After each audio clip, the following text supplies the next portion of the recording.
UFC 314, we're breaking down all the fights. Volkanovski, Lopes. Kind of can't believe Diego Lopes is in a main event fighting for the title here, Jim. We're going to break down all these fights. We're going to go over some of the totals and definitely the money lines and everything. Coming off a really big week, 4-2 in our MMA plays. Jim, shout out to you. You crushed PFL. All we need is one play. You had a couple of other smaller ones that it was a good night. Yeah, you talked about it in our Discord. If you're not in the Discord, that's where a bunch of free plays are. So check that out. But yeah, 4-2 plus 6 units in that one, and we're looking for even more. And we're gonna get into the fights, but damn it, we keep talking about these live bets. We had a great one on Murphy, didn't we? Third round. We're thinking he's up 2-1. The lines are dropping on Murphy, and fight. I know it's a hotly debated outcome. I didn't think it was. I had it 4-1 Murphy, but we got him at minus 130, I believe, in the third. It's just like these 5-round main events, I don't think the books know what is going on come round 3. Moreno, we hit the week before in a 5-round main event. I just think these 5-round main event live bets are something we really have to target heavier going forward here. There's no point in taking a pre-fight pick. There really isn't. Yeah, I mean, listen, I had Murphy in a parlay, and he was like minus 345, and then I can live bet him at minus 130 when I think he's up. So you're right. That's 2 weeks in a row we've hit live bets on the main card. So join us on the Winning in the Shadows YouTube channel. We do Takedown Live. We watch all the fights live. Guys, you only need one live bet to pay for the entire day. So take advantage of that. We'll be live for UFC 314 as well. But let's get into it. Let's start breaking down these fights here. We're going to start here with Nora Cornolle and Hailey Cowan. Jim, I'll say it first. I don't care who wins. Give me the over in this one. Nora Cornolle and Hailey Cowan. I'm going to let you break down this fight first. I truly do not care who wins this one. I just know that this thing is going the distance. What's your take on this fight? I still don't know if this fight's going to happen. How could you? Is Hailey Cowan finally going to get to the cage? Finally. This girl has been through ups and downs for coming on what now? Almost 2 years? Just injuries, personal stuff, getting married, all this up and down and up and down. So she gets to the fight with Jamie Lynn Horth back in 2023. I mean, it's 2025 now. What are you going to do here? Look, April of it's 2 years. Here's the terrifying thing. Look at this. They have April, right? Now we have right above it canceled bout May 10th. So this was moved up. Like what? Why is she getting married again? Why are we moving this fight around? Hailey Cowan does not have a good skill set. We've been over this. We've said this till we're blue in the face. The split, the loss to Jamie Lynn Horth, first of all, the split decision win on Contender Series. I don't know what she does great. And all I keep hearing is she's an athlete. She's an athlete. Well, she transferred from gymnastics. She's flexible. She's this. She's that. Well, this is a sport where getting punched in the face happens. So I don't really care how great of an athlete you are when you're going up against a girl who's 8-2 and has had legitimate fights going on here in the UFC for 2 years now. So, of course, I don't lean Cowan in this spot, but is there a say that she wins some kind of greasy split decision? Dana's girl, look, I'm not betting Hailey Cowan. I think she drops a decision in this fight. I'm going with Nora. I think there's going to be a lot of killing time of cage grappling and clinching in this matchup. Both of these girls aren't really range strikers. Nora actually thrives in the clinch. So if Hailey can't get this to the ground, I think she's going to take a good amount of damage in the clinch. Very interested at weigh-ins. Interested if we get there. So give me Nora as a pick, but the over, like you said, is got to be in something. Got to be in something this week. Yeah, they're both going to clinch. Hailey's got decent striking in the first round, but if you don't know Hailey Cowan, so Hailey Cowan, Dana White does not have a really good track record with these fighters that he goes out on a limb on and goes all in on. I'll give you a list: Jose Medina, Torres Finney, and Hailey Cowan. Let's just say, not great, not all polarizing, but not great at the UFC game. Cowan barely wins on Contender. A split decision on Contender Series.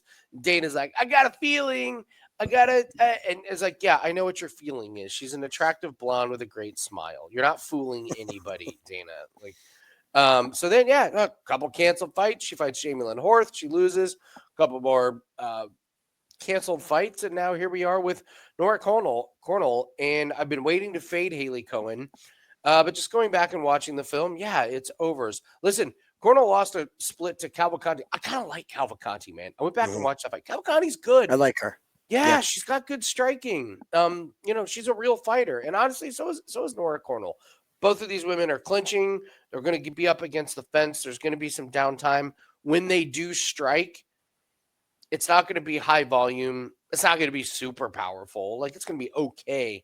But it's not going to be enough to knock either of them out. I will say this about both of them. They've got good cardio. They can go 3 rounds. They're durable.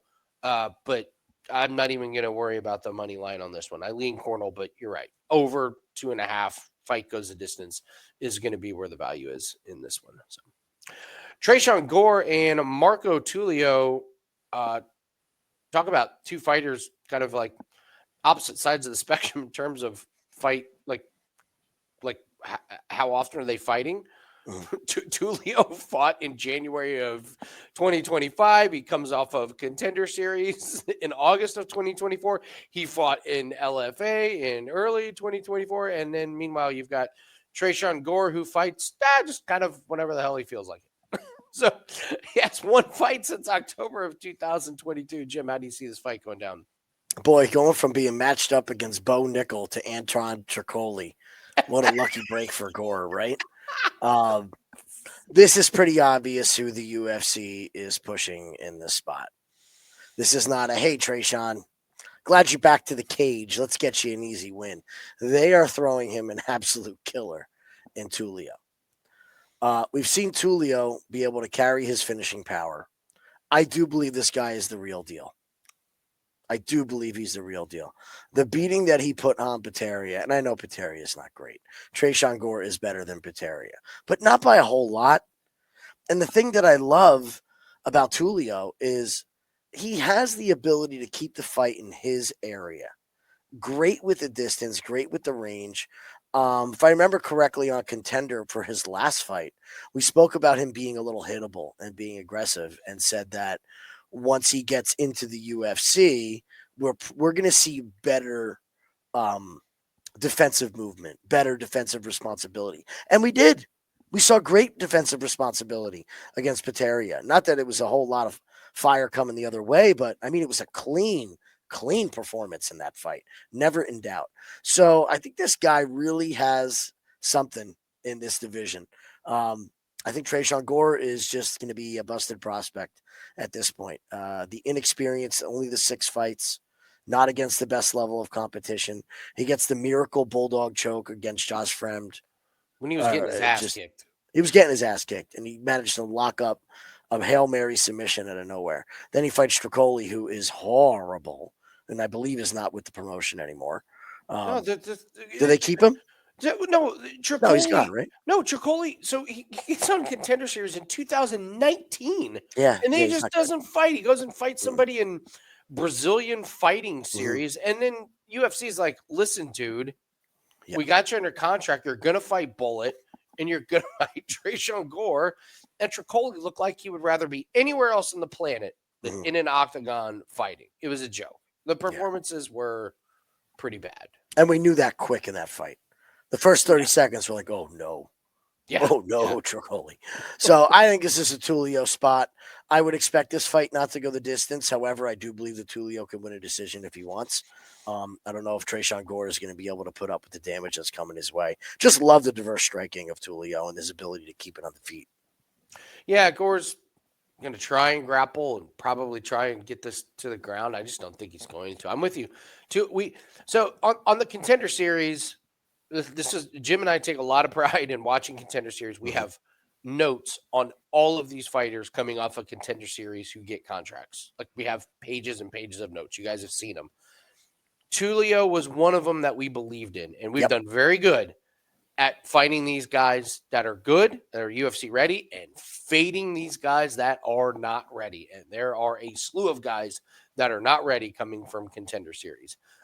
We've been right on Tulio, right on Carlos Prates, right on Lodair Kavanaugh, and we've been right on fading some of these other guys. So Tulio's a real deal. He's already gotten his first UFC fight out of the way, so the nerves aren't going to be there. The lights, the walkout, the just everything leading up to it. I'm with you. I think it's Tulio and a Rop. I wouldn't be surprised if Tulio knocks him out. I would be fine with Tulio inside the distance. Days are numbered for Mr. Tresean Gore. Sumadaerji and Mitch Raposo. Our old buddy Mitch Raposo. What are we doing with this fight? Looking at this, I really was like, do I really want to back Sumadaerji? Then I started looking into Mitch, and I think Mitch has a little extra padding in that record than your average Joe. This 92. Really? Okay. I mean, it's okay. I mean, look, he's 7-1 fighting a guy who's 2-0. Like, okay. Cage Titans. All right. Loses to Jake Hadley on Contender. Jim, it's the Titans of the cage. The Titans of the cage, excuse me. Yeah. They're going to drop me from their sponsorship now. Man, I just don't see these guys. Like, I'm not impressed, man. I'm just Ron not. Leon. What's Ron Leon? Never trust a guy with two first names, okay? Oh, Ron Leon. Look, Ron Leon. He was like, I lost to Mitch Raposo. I know. Boxing. Boxing is where it's at. Boxing's my cup of tea. Yeah, getting knocked out with 7-ounce gloves. I don't know. Should we see improvements from Mitch? We could. Okay, this split against Andre Lima shouldn't have been a split. Should have been unanimous for Lima. I got to go with Sumadaerji in this spot. Haven't bet it. Haven't got there just yet. I'm not really a fan of Raposo. I don't know how else to say it. I don't see what his ceiling is. So my take is Raposo actually had chances to keep up with Lima. He blew it. He didn't know what he was doing. He had bad cornering. He had bad coaches. They had no game plan. He had opportunities to work some kicks and maybe even some wrestling, and he didn't do any of that stuff. Man, I'm looking at Sumadaerji. The guy kind of got worked by Charles Johnson. He gets submitted by Tim Elliott and Matt Snell. Look who this guy is beating. Adashev, remember this guy? Yeah. Yeah, loses to Odie Osborne in 2022, and then he's gone. This guy lost to Smolka, and yeah, he's not very good. He beat Malcolm Gordon. Congratulations about that. Sumadaerji is one of these guys where he's only 29, but when he fights, doesn't he look like he's 39? Yeah. In my opinion. And Mitch Raposo is not very good.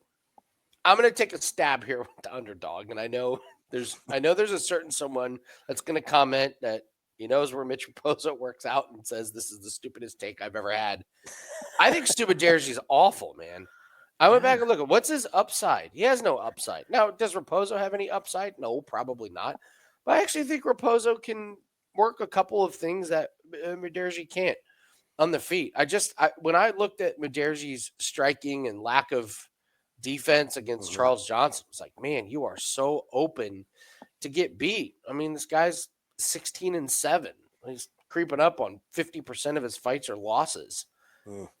It's ugly. I'm certainly not going to bet on Mitch Raposo with my own money, but for the purposes of this video, when we have to pick something, I'll step out on a limb and take the plus money at Raposo. It's just one of those hold your noses and, not every favorite on the card is going to win most likely. So you got to look at some underdog spots. And when I have two shit fighters, like just shit fighting shit, I'll side with the shit. Yeah. How's that? So this will be a shot bet Saturday night. Yeah.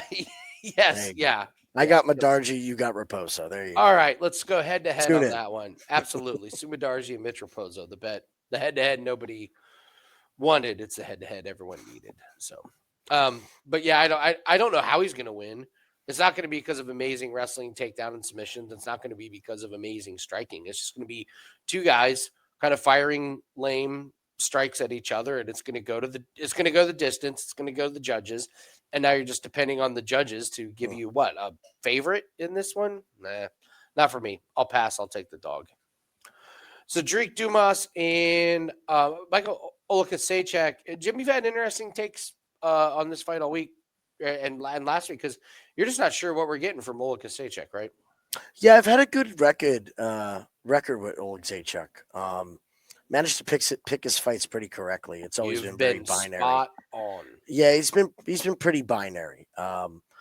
Against Pereira, that was just a smash bet. No takedown defense, can't put up with the power. Against Holland, same thing.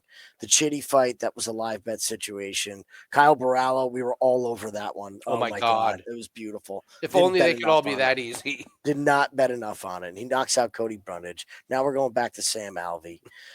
All right. Scroll up, please. Let's go to Mike Hell's stats. I want to see if something is correct. Keep going. All right. Okay. So the affiliation is Ankos MMA. Little Birdie told me he's at Fighting Nerds. I have to confirm it, but I believe he's at Fighting Nerds. I'm going to go and check this and double check it. If he is at Fighting Nerds, he's not phoning in his career. After his last fight, he flat out said, before his last fight, said, I'm not ready for this fight. I'm probably going to lose. I don't want to do this anymore. You don't go to Fighting Nerds if you don't want to do this anymore. So if it's confirmed that he is at a new gym, I love him against Sedriques Dumas. Sedriques Dumas is a horrible MMA fighter. He doesn't know what to do on the ground. He doesn't know what to do standing. When he gets hit hard, he shells up. I know one was going to say it was an eye poke against Nursultan. He was not going to win that fight. He's horrible. He's got no gas tank. He can't put the weed down for one training camp to get his cardio up. I cannot back the guy. I flat out cannot. And if Oleksiejcuk is on, he is going to punish him to the body. One of Oleksiejczuk's best techniques is that left-right combo to the body, and it will zap the fight right out of Dumas. So I think both this fight equals fireworks. Either Oleksiejcuk is washed or he destroys Sedriques Dumas. I'm going to pick Oleksiejcuk. If he is at Fighting Nerds, 100%, he is all in on his career. This is the better weight class for him. It's not light heavyweight, where he fought most of his career at, and he shouldn't have been up there anyway. He should have always been at 185. So if I can confirm this, I'm all over Oleksiejcuk. I'll have a bet on him. Chance to fade Sedriques, I'm in. We're gonna go back. We're gonna go back to back here with head to Love head. it. Give me Dumas. Oleksiejcuk is absolutely horrific in the clinch and on the ground. He's terrible. It's not existent. He actually got a little bit of wrestling and clinch going against Shara, but Shara is absolutely worthless in that department, and that's kind of what Dumas wants to do. He'll clinch, he'll wrestle, he'll get you to the ground. He's not going to submit you because he doesn't really know how. He's not going to do vicious ground and pound because I don't think he really knows how, and I don't think he knows how to set anything up. But credit to him, he got the win against Tulio. Did get knocked out against Ruzaboyev, but goes to decision against Abu Azaitar, which is you have to have some special talent to get that fight to go 3 rounds. And he goes the distance against Brundage when Brundage gave up. Like, absolutely just, like, flat out gave up.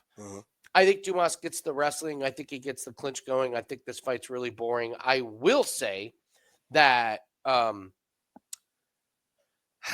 we do need to research Oleksiejcuk more. I'm not going to bet on Dumas until we get this confirmation or non-confirmation about this Fighting Nerd stuff, because you're right, this is kind of new.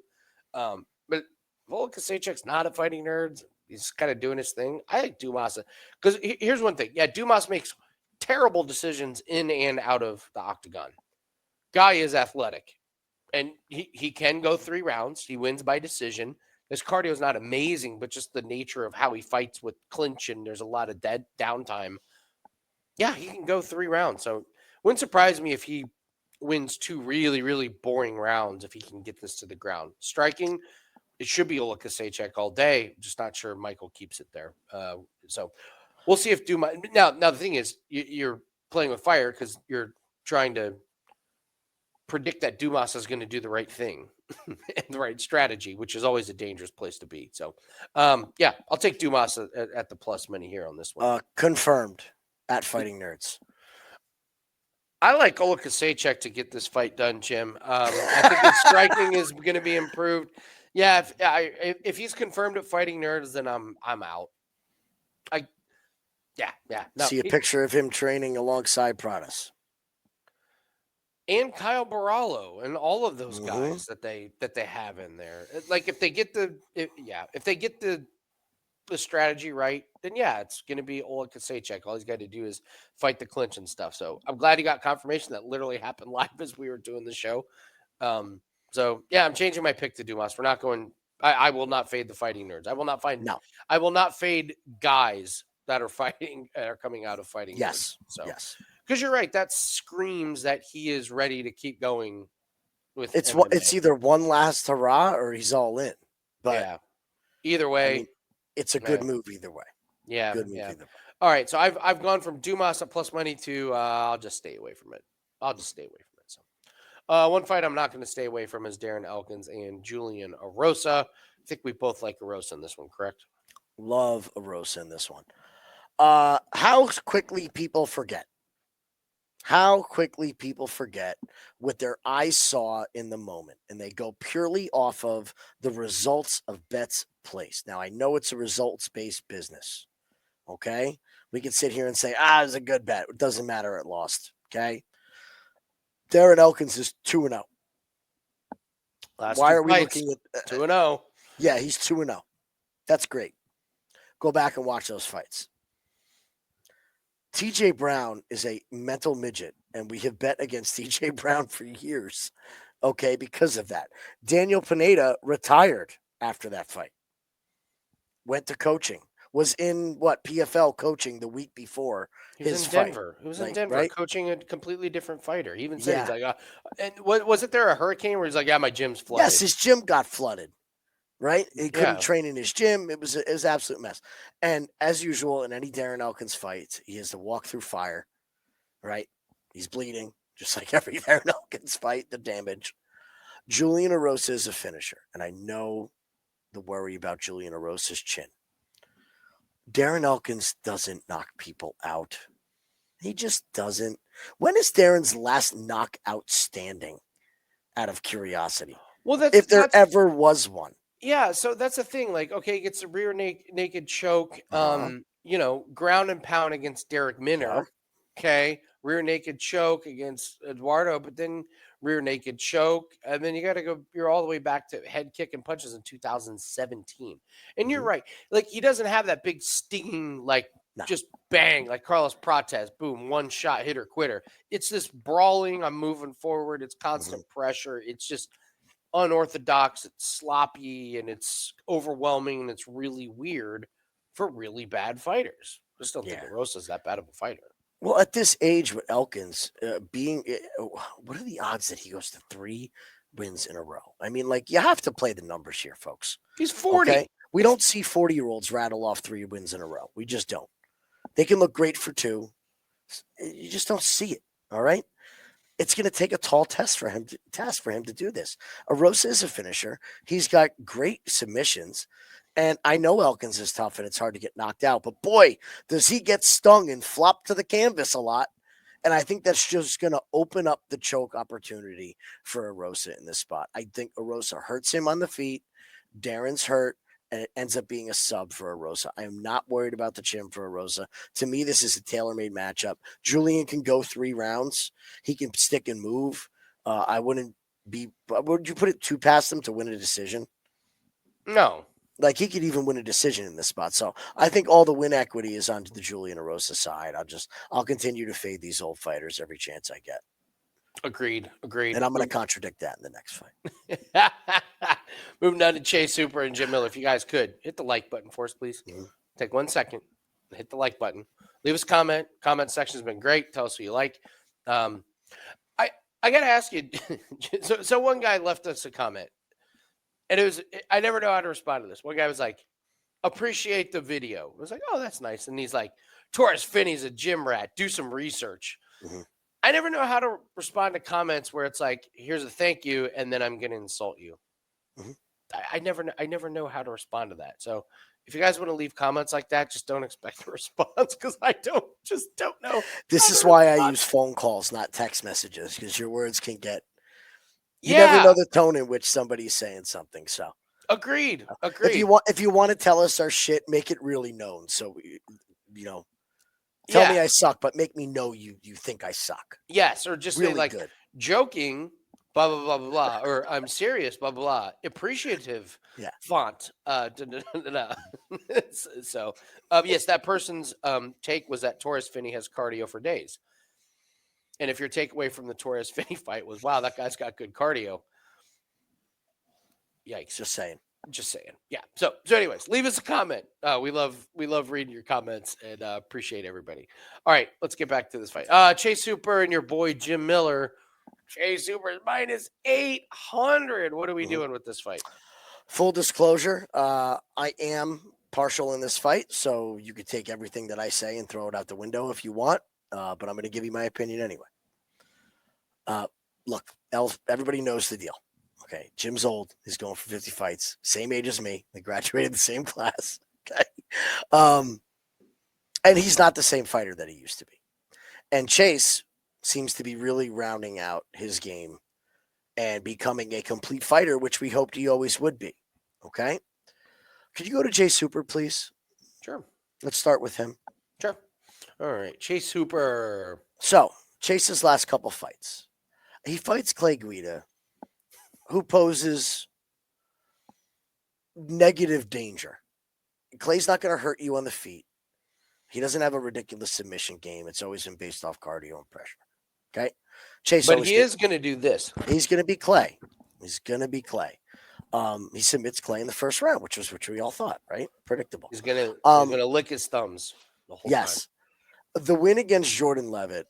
Jordan Levitt's not a complete fighter, and really his only danger is in the submission area, which is, Chase's strength. Nick Fiore, boy, were we fooled about the quality of fighter he was, huh? Yeah. A lot of talk, a lot of build up. They got me. They got all of us. Yeah. They got all of us. Ugly. Last time he fought somebody that had fight-ending skills and power in their hands was Steve Garcia. And I know it was 3 years ago, but he got knocked out. Now, that's what Steve Garcia does, right? Do you agree? Yeah, okay. Of course. Let's go to Jim Miller. What does Jim Miller do? Jim Miller finishes fights or he loses fights because he wants to finish fights. He is not interested in decisions. Everybody knows this. I am not going to say, yes, run out and pick Jim by finish and pick Jim Miller. But I'm going to tell you this. I think this number is absolutely ridiculous and disrespectful. Jim has every chance in the world to win this fight in round one. Absolutely every chance in the world. After round one, I think that Chase is being younger, being bigger. That's going to wear. Will I ride one more time with Jim Miller? We'll see on fight night. I'm not doing anything just yet. Like I said, I have fandom invested in this, so take my words with a grain of salt for what you will. But I'll tell you this: I'm either betting Jim Miller or I'm not betting the fight. I'll put it that way. Yeah, the odds are really wild. I mean, listen, yeah, he got annihilated against Bobby Green. Broke his hand, right? Broke his hand. First round. Yep. So, okay, let's take a look at the fights where he didn't break his hand. Submits Damon Jackson, submits Gabriel, but Jesse Butler had no business being in the same octagon with Jim Miller. We called that one. So I'm with you, man. I not only am I with you, I'm not playing Jim Miller money line. I'm playing him inside the distance. Correct. Jim Miller's not going to win a decision. Hooper's got great cardio. Hooper's got great cardio. He's not interested. He literally does not want to win by decision. He would rather lose, word for word, out of his mouth. I would rather lose than win a decision. Yeah. So if you're playing Miller, you're going to get great odds inside the distance. I mean, you may get 10-1 when these props come out. I haven't seen the props come out for this one, but yeah, it's a difficult one. I just don't think you put Chase Hooper in parlays. I think it's too dangerous.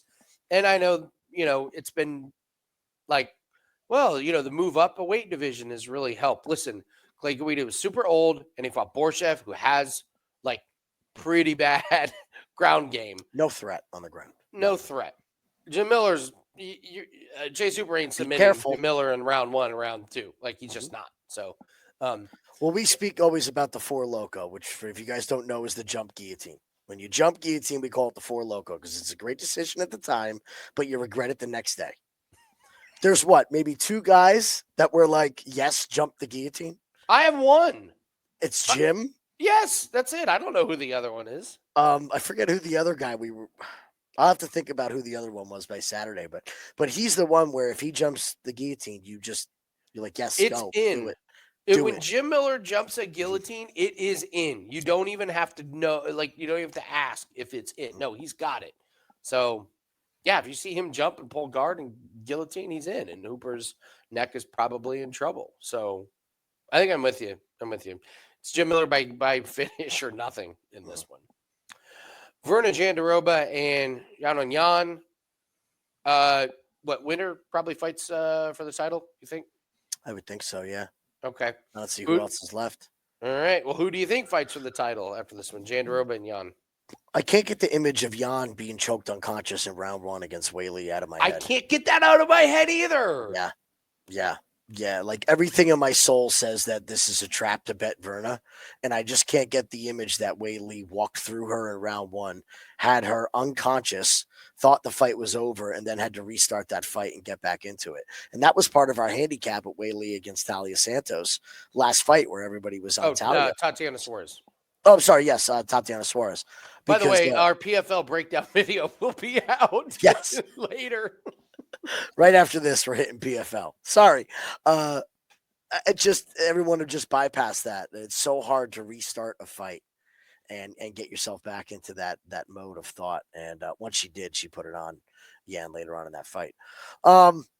Perfect matchup for Yan in her last fight. Like, you couldn't have picked a better one to get her back on track, right? Give me a diminutive striker with okay wrestling, but major physical disadvantage. No big threat on the feet whatsoever. Now she's got to fight Virna. And I think it's very easy to get in on the legs of Yan. I think it's very, very easy.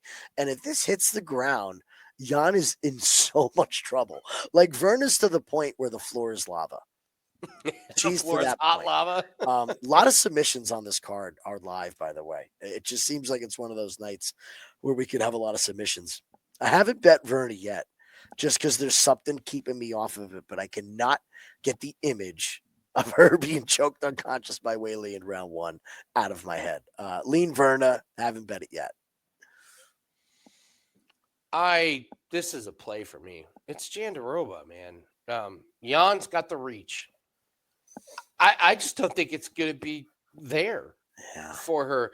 Like, Tabitha Ricci let her off the hook so much by not wrestling and not getting her down. That was such a bad game plan that Baby Shark in the camp, came up with. But, look at Jan. Okay, Jessica Andrade, she gets the counter right, but I believe that was the, Andrade tour.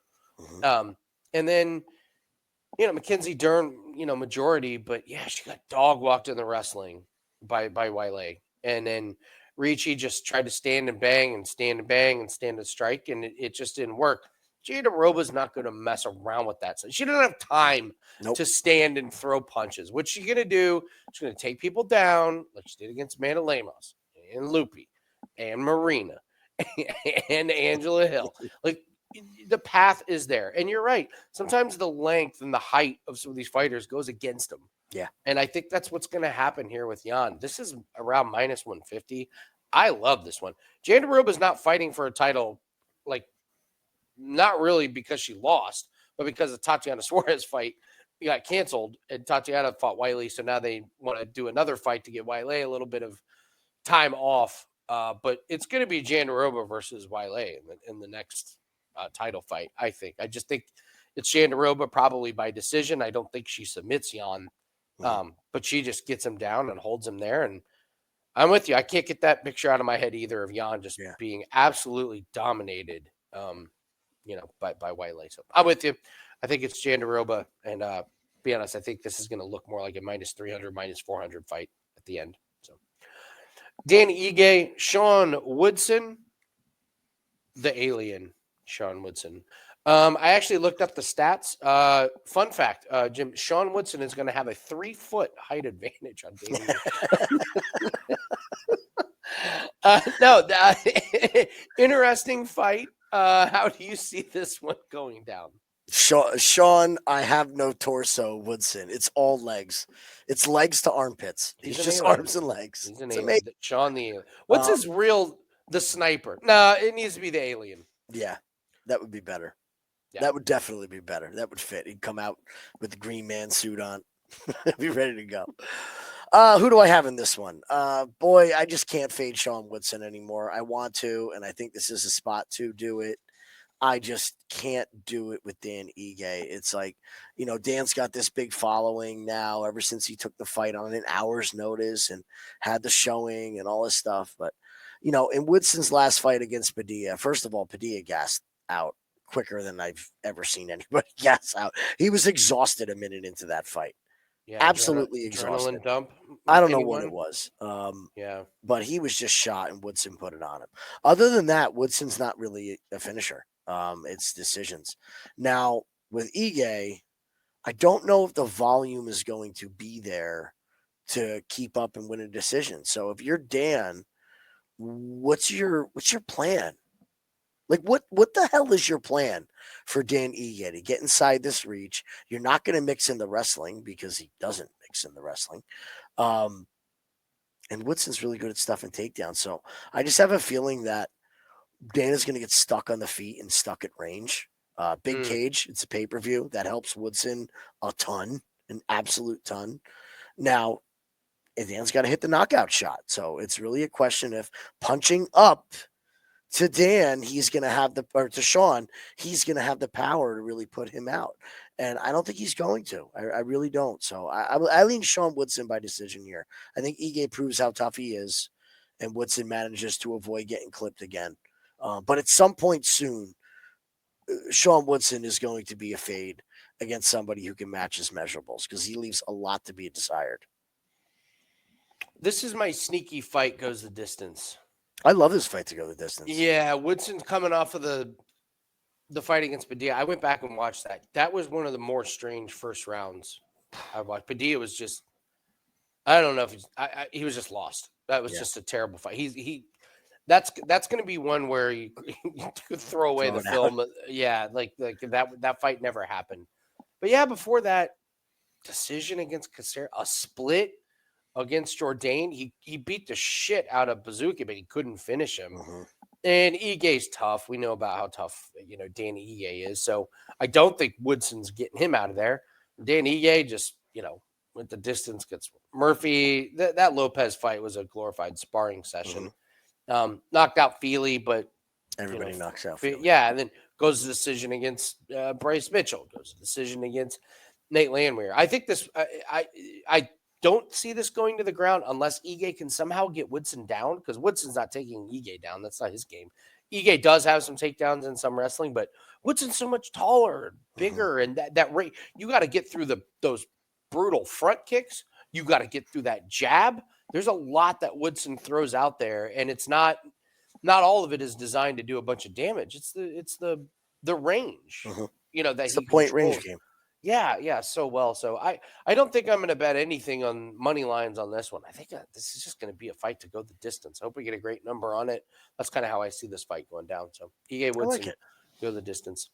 Nikita Krylov and Dominick Reyes. What do you think about this one?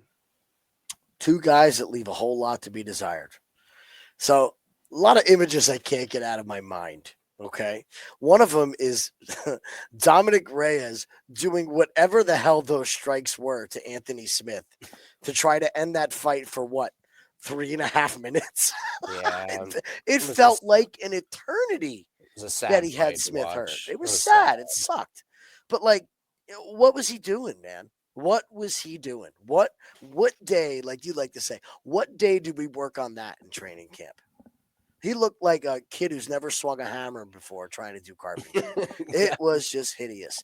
Had Smith super hurt. So I don't know what to think about with Reyes going forward here. I can tell you this. If Krylov isn't the hammer in the first 2 minutes of a fight, he's shit out of luck.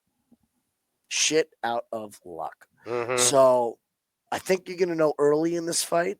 To me, there's no reason whatsoever to have a pre-fight bet on this fight at all. You're going to watch the first 2 minutes, and if Dominick Reyes looks dialed in, you're going to smash it. If Krylov gets the early takedown and gets the grappling going, I think that's going to be a big problem against Reyes. But Reyes has great takedown defense. So I need to see what the hell we're dealing with here, because these are two guys that I have looked to fade and haven't been impressed with. Even in their wins, haven't been super impressive wins. What's Krylov's latest win? Was it Ryan Spann diving into a submission? Yeah. When he was losing, right? Krylov got knocked down, and Spann punched his way into a triangle choke, which is one of the funniest things ever. Before that, a win over Ozdemir. Before that, a win against a absolutely checked out Alexander Gustafsson, who did not want to fight anymore. So I can't put stock in either of these guys. This is a wait and see for me. I love Krylov in this one. I think he takes Reyes down, and I think he makes it look elementary on the ground. So they said got the triangle choke against Spann. Ozdemir, that's what he did against Ozdemir was, take him down and, work him in the Gustafsson, whatever. Reyes, Anthony Smith was dealing with the loss of his best friend. Smith was in there to get punched, and he did. And then Reyes gets it's kind of a flash knockout against Jacoby. Before that, knocked out against Spann, knocked out against Yair, knocked out against Jan. Not really sure what we're getting from Reyes here. I just think Krylov is not going to mess around. Like, no overthinking it. He's just going to take it down on the ground. I think he's going to work the ground and pound. Probably not get a finish, but I think he's going to just wear out the minutes. And I'm pretty confident about this one. I really like Krylov to get the better of Reyes on this one. So, all right, moving up the main card. But real quick, guys, we have a massive, massive week ahead of us. So it's the Masters. We have a 5% PFL play. We have a 5% UFC play. The reason we bring that up is we're doing a 7-day special, instant discount down to $69. You're going to get every single play in all sports. We have a new cricket league starting on Friday. We will have those coming off 3-1 cricket week. So you're going to get PFL 5%. You're going to get UFC 5%. You're going to get all of our Masters plays. You're going to get all of our NBA plays, which we're on a 46-19 run in that one. You're going to get all the sports, instant discount down to $69. This is one of the biggest weeks of the year. Masters week is always going to be one of the biggest weeks of the year. And oh yeah, by the way, we've got Formula One this week, coming off of a 3-1 week in auto racing. So there is no reason to not get these plays. This week will build your bankroll. You will make money off of these plays. These are plays that we bet with our own money. These are plays that we've used to build our own bankroll. These are plays that we've used to build clients' bankrolls. We've been doing this for years. Number one the last 2 years, and coming off of a 16-unit week last week. So, and last 7 days at the time we're recording this on Tuesday night. Went back, look, 21 units in the last 7 days. So, love it. Yeah, 7 days, instant discount down $69. Not one, but two 5% plays. One 5% play is $35. So for the cost of two 5% plays, which we have up, you can get plays across every single sport for the next 7 days. So take advantage of that. From 90 units 2 years ago, 127 units last year, 68 units up this year. WT.buzz/AL. Do yourself and your bankroll a favor. Build your bankroll up. Let's start with the 7 days, and then we'll move on from there. So, all right, Jim, moving on to the main card. Now we're getting into some interesting ones. Yair Rodriguez faces our old friend from Bellator, Patricio Pitbull, making his, it's not a triumphant debut? Long awaited. Yeah, we got debut. several of these guys. All right, what do we do with Yair Rodriguez and Pitbull here? You know Pitbull about as well as anybody. So you know what? A lot of UFC people definitely know Yair. Maybe a lot of them don't know Pitbull. So just talk about Pitbull, kind of his story, his history, how he ended up here, and then we'll break down this fight. Well, the Pitbull brothers are the patriarchs of Bellator. There's really no other getting around it. Let's go back to the very first Bellator fight. Look at him. I know it's going to take you. He's been fighting in Bellator since 2010. It's insane. 2010. I didn't even know my wife. Neither did I. My shop was at a different part of town. I didn't have my new, like, you could go on and on and on and on. They've been there from the jump, the Pitbull brothers. And look, it's been a glorious run. It's been great betting on Pitbull. It's been great betting against Pitbull. He's done a lot for MMA throughout the years.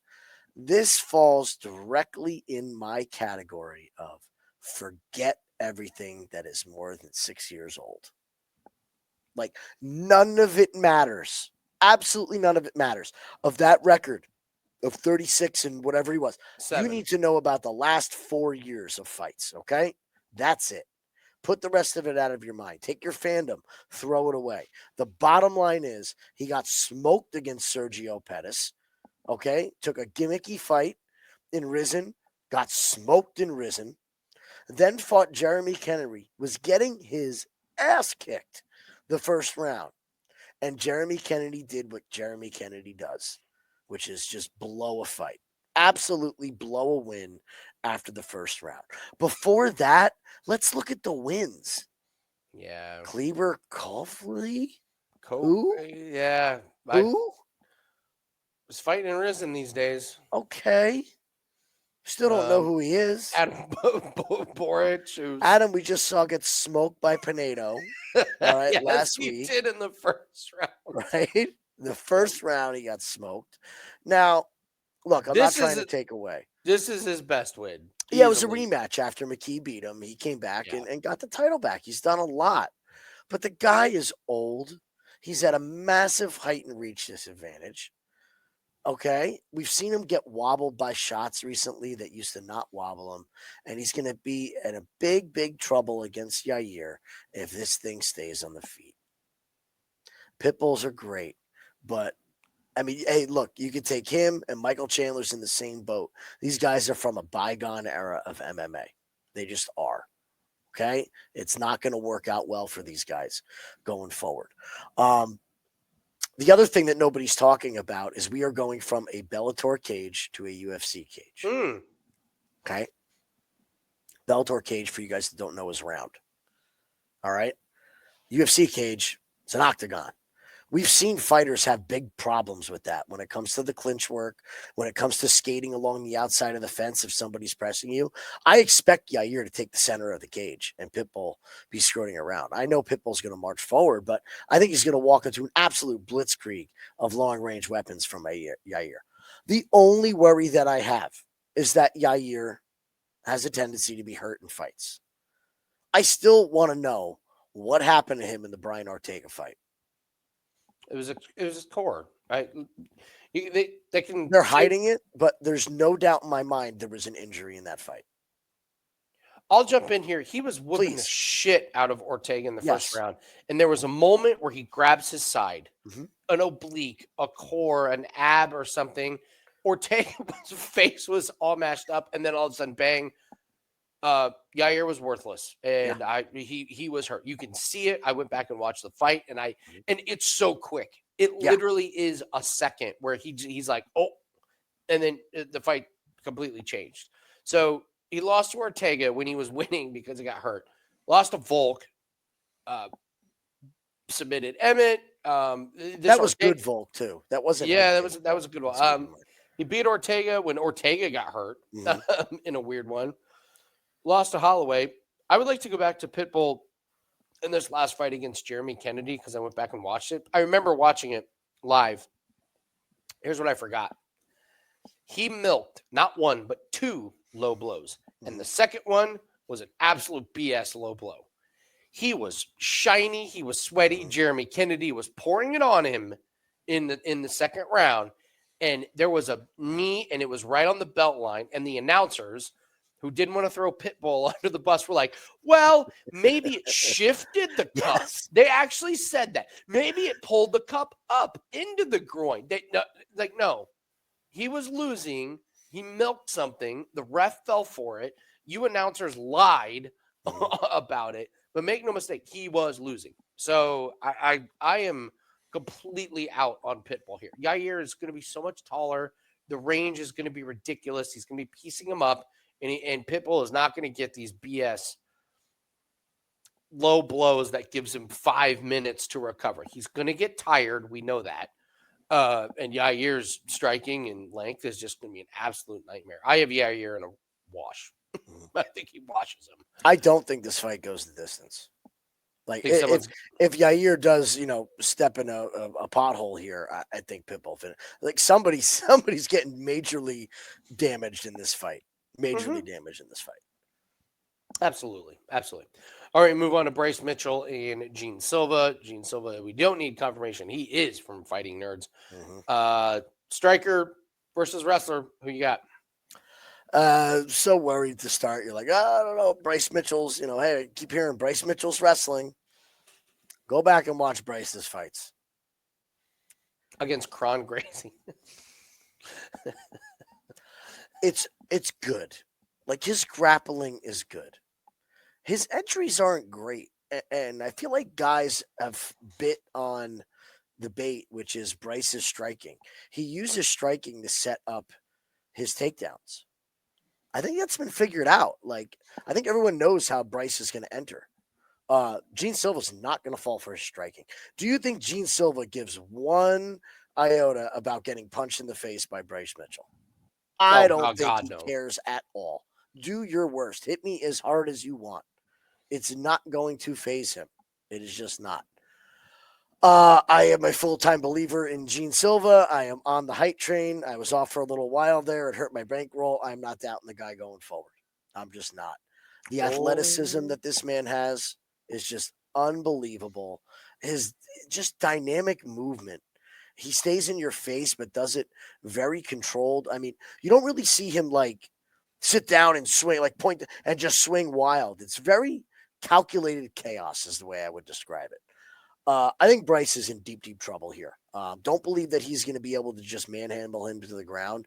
And I think all it's going to take is Silva touching Bryce one time to put him out. I'm not here to make light of it, but there is something that's different about Bryce since the Josh Emmett fight. It used to be his whole persona was quirky, and it's like, all right, it's just him. But he's just out there now. And I hate it because I don't want to see somebody have CTE. I don't want to see somebody have a poor quality of life later on. But that knockout, no matter who you are, is an absolute life-changing knockout. And I will leave it to you, because I know you're going there, of why he got the matchup with Kron Gracie. Yeah, look at who he's lost to in, kind of brutal fashion. He got scariest knockout I've watched live in UFC. I'll say that. But sure.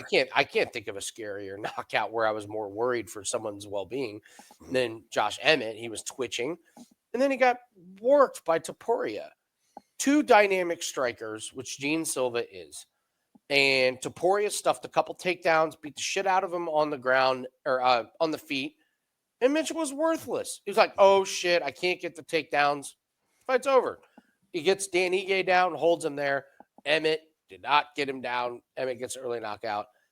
So if you're UFC and you're BFFs with Bryce Mitchell and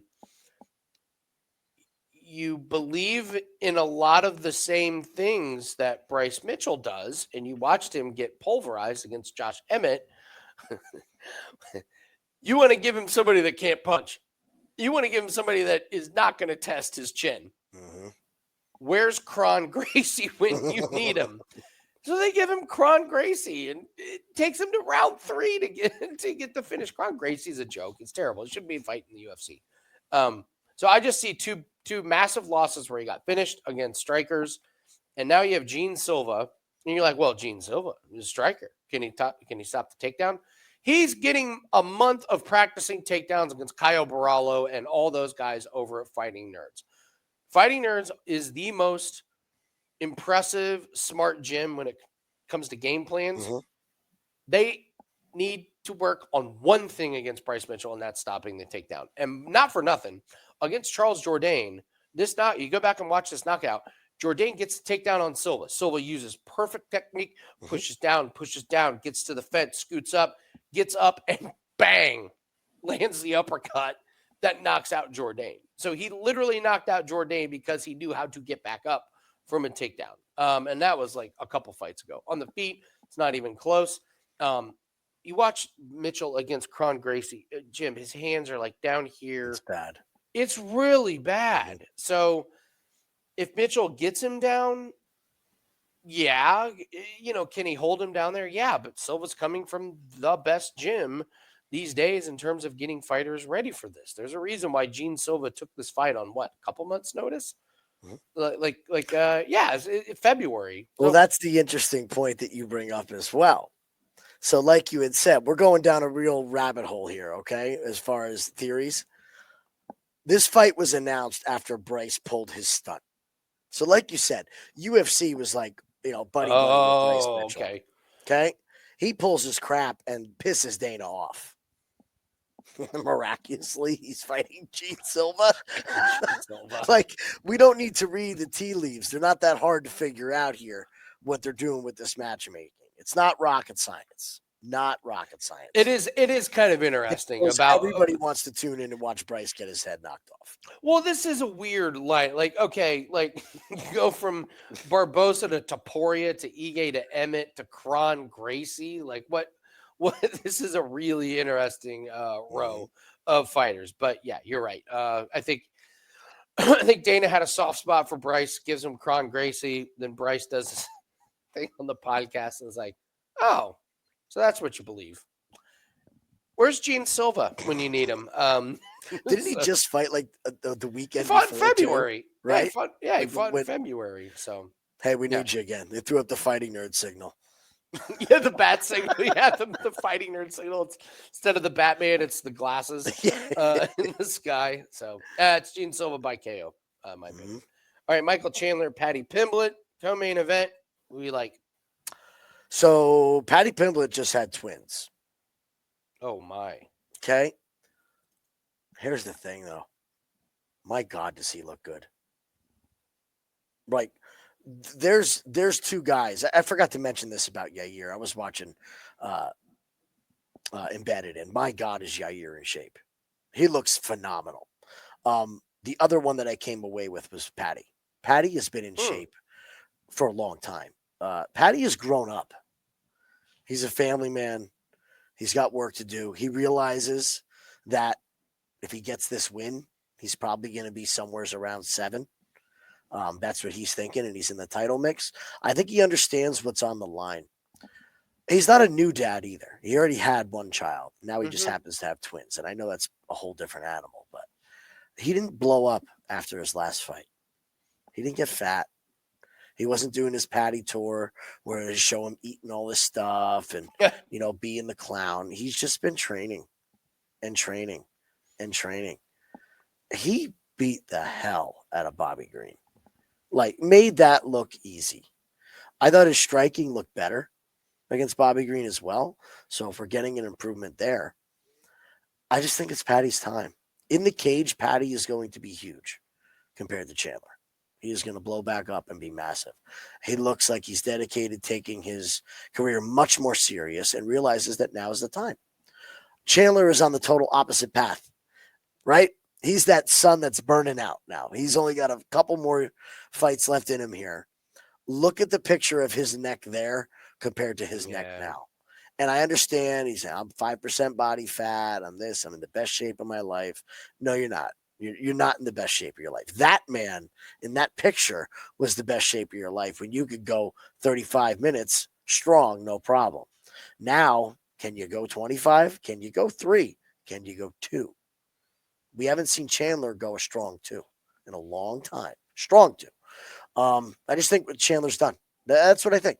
Waiting for the Paddy fight was horrible. Horrible for his career. The McGregor. The McGregor fight. Yeah. Absolutely horrible. I think that Paddy is going to finish him, and we're going to see probably Chandler against Pitbull. They'll do that one time in the UFC, and it'll probably be the end for both of those guys. So I'm going to fade both of them on this card. I'm picking Paddy Pimblett by decision or by finish. Yeah, Chandler got some bad advice waiting for that Conor McGregor fight. Lost out on a lot of potential, fights and monies. And I mean, credit to Chandler. Like he only fights killers. I mean, he comes in to UFC and fights Dan Hooker, and then Charles Oliveira, Justin Gaethje, finally gets a win against Tony Ferguson, the corpse of Tony Ferguson, and then he fights Dustin Poirier and Charles Oliveira. Why? Because he puts on really exciting fights. Mm-hmm. Here's the thing about Oliveira: he got his ass kicked. He still had a lot of cardio left in the last round. He had some ground and pound working, and some things like that. Offense, he just couldn't get anything going. And I'm with you, man, that I think Paddy's on the way up, and I think Chandler's just that old guy that is going to look back and look at the, waiting for Conor McGregor and realize he left quite a few fights on the table. I think this is really interesting that Chandler goes from like title contenders like Oliveira, like, Poirier, like Gaethje, Oliveira again, to now they're like, okay, Michael, now you're going to fight Paddy Pimblett, our up-and-coming guy, almost like you're now a gatekeeper or you're now here to put people over because you're not a title contender anymore. Chandler's striking against Oliveira was so looping and wild and ineffective that I just don't know what he's got on the feet. I think Pimblett gets it to the ground.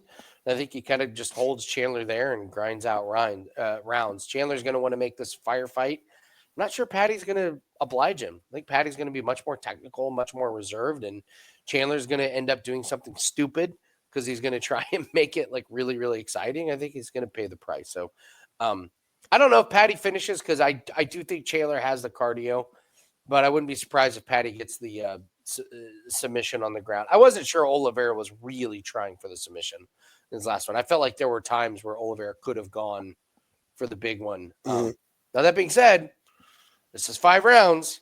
That's a big difference. It's a big change here. This is going to be interesting. I think this is a live line opportunity. I'm not betting this one before the fight. I think Paddy wins. But, man, if this gets into rounds 4 and 5 and it's really close, see what Paddy's cardio is like, because I think Chandler's still going to be there at the end. My lean is Paddy. I think Chandler's much more closer to retirement than he is to a title contender. So we'll see. But it's going to be a live bet opportunity for me on this one. All right, main event. Again, guys, hit the like button. Leave us a comment in the comments section. Just say hi, anything. Put an emoji in there, whatever. And subscribe to the channel. Really helps us out. But let's talk Volkanovski and Diego Lopes. Where do you stand on this fight? So we're going to ride with the former champions in 2025, Trent? Are we going to keep that going? You tell me. We said at the beginning of the year that this year was the year of change. Yep. And it has proven 1,000% correct. It has. Our favorites, our longtime champions, our favorite fighters, us guys who were fans of UFC for 20 plus years, they're getting old, man. They're just, we're all getting old. All of us. You can't fight it. And I think this is just another situation. It is so damn hard to get to a world title. It is ridiculous to get a second world title. It is even more ridiculous to lose it and come back and win it again. Okay? So Volk has an opportunity to do something pretty epic here and win the vacated belt from Poirier. I just don't think there's a lot left in him. Now, I know that Diego Lopes has holes in his game, but we spoke about this on the live stream. I talked about this last week. It is not that Volk got knocked out by Islam. It's how he got knocked out from Islam. Islam is not known for his speed, and Volk did not see that kick coming one bit. And we all saw the kick coming from outside the octagon. When you get older, your reaction time and your quick twitch goes away. That's the problem I see with Volk. That was the problem in the Topuria fight. That was the problem in the Makhachev fight. It's just the shots that he doesn't see coming and cannot react like he used to when he fought Max, right? And had to avoid 1,000 strikes coming from Max, and did. I just think he's used up. It's a real tall task for him to come back. I know Lopes has holes in his game, but Lopes hits really hard and is really wild. And if Volk cannot stay on his P's and Q's and stick and move and gets caught against the fence, I think he's in deep, deep trouble with Diego Lopes. I believe that Diego Lopes wins the title this weekend, and we have a new champion. I'm just going to continue to ride this year with these former champions and these guys we love and we root for. But Father Time is undefeated, and he is showing his face in 2025. Yeah, I'm going to take a look at Volk this week. I saw an interview with him earlier today. Volk's been pretty open about, like, I have a drinking problem when I'm not busy. UFC, keep me busy. And it showed him taking that Islam fight on, like, basically no, like, come on. Last second against Islam. Come on, give me a break. Like, what are you doing? A lot of people thought he won the first fight against Islam. He was competitive, gets the finish against Yair, and then it's just kind of a little bit of a spiral. And then that's kind of what we learn about the demons of Volk. If he doesn't have those demons, if he's healthy, if he's clean, and he's even 90% of what he was back when he was beating Holloway and them, I think he washes Diego Lopes. But if he's not, he gets beat. So I don't know what to do with this one other than I think it's another live betting opportunity. Diego Lopes, I have so many holes in this guy's game as far as a title. Like, he's a great fighter. Title, like best of the best. Brian Ortega didn't want to be in that fight. That was Brian Ortega was like, whatever. I'm just showing up. I'm getting paid. Thank you very much. So Diego Lopes gets a win. Danny Ige took that fight on 6 hours notice, and it was a glorified sparring session. Those are the two fights that get you a title shot. This is like Steve Urseg territory, like where you fight a couple times and now you get a fight for the title. I'm leaning Volk. I liked his interview today. I thought he looked pretty good. And Diego Lopes can get hit. Diego Lopes has really good ground skills, but his wrestling isn't quite there. I think Volk can out-wrestle him if we're just looking for control time and clinch against Cage or just get somebody down. Volk doesn't want to, mess around with arm bars and, chokes and all that stuff. But Diego Lopes will get hit. He will leave his chin open. He will absolutely invite that, and I think Volk will be able to return fire.